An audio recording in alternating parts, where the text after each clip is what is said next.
बोला. मी जरांगे रामप्रसाद, मुलीचा भाऊ.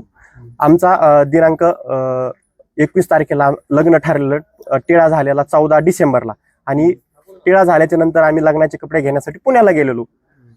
आमच्यासोबत नवरदेव उपनिरीक्षक पवन निंबाळकर साहेब हे आणि त्यांचा एक मित्र स्कॉर्पिओ गाडीने गेलो. गेल्याच्या नंतर आम्हाला दुकानामध्ये सोडलं गेलं. तिथून ते आम्हाला कपडे घ्यायला आमच्यासोबत नव्हते, त्यांनी दुसरीकडे कपडे घेतले. आणि कपडे घेत असताना त्यांनी फोन केला की तुम्ही तुमचे चॉईस करा कपडे, मी तिथं कपडे घेत नाही, मी दुसरीकडे घेतोय.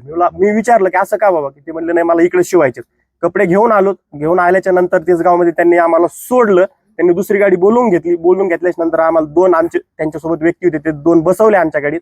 ते म्हणले हे आमची माझे जोडीदार सोडतील तुम्हाला. मग ते त्या दुसऱ्या मार्गाने निघून गेले. असं केल्याच्या नंतर हा प्रकार झाला आदल्या दिवशी. दुसऱ्या दिवशी नंतर त्यांचा फोन आला मला, की फोन आला तुम्ही चकलांब्याला या, आमच्या घरी या. घरी आलं, आम्हाला वाटलं काहीतरी बोलायचं असेल पुढचं नियोजन वगैरे.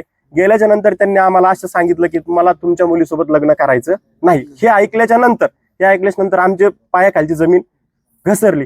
ते झाल्याच्या नंतर आम्ही का नाही करायचं, की ते म्हणले ही मुलगी मला शोभत नाही, ग्रामीण भागातली, असे काहीतरी वेगवेगळे आरोप केले, उत्तर दिले त्यांनी.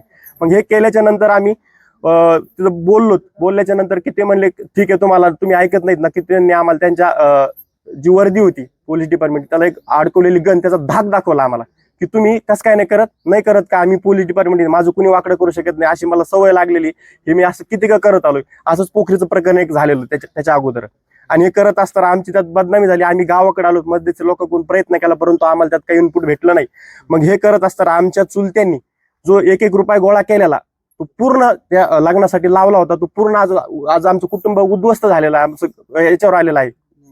आणि ह्या बाबतीत आम्हाला न्याय मिळावा. आणि पोलीस प्रशासनाला एवढीच आमची मागणी आहे की याच्यावर लवकरात लवकर काहीतरी याच्यावर कारवाई करावी, त्यांना निलंबित करावं. कारण ते जर सिस्टीममध्ये असेल तर काही ना काहीतरी करतात ते. आणि आम्हाला वारंवार धमकी देतात की मी पोलीस डिपार्टमेंटमध्ये आहे, माझं कुणीच काही करू शकत नाही. माझं नाव रामप्रसाद जरांगे, मुलीचा भाऊ.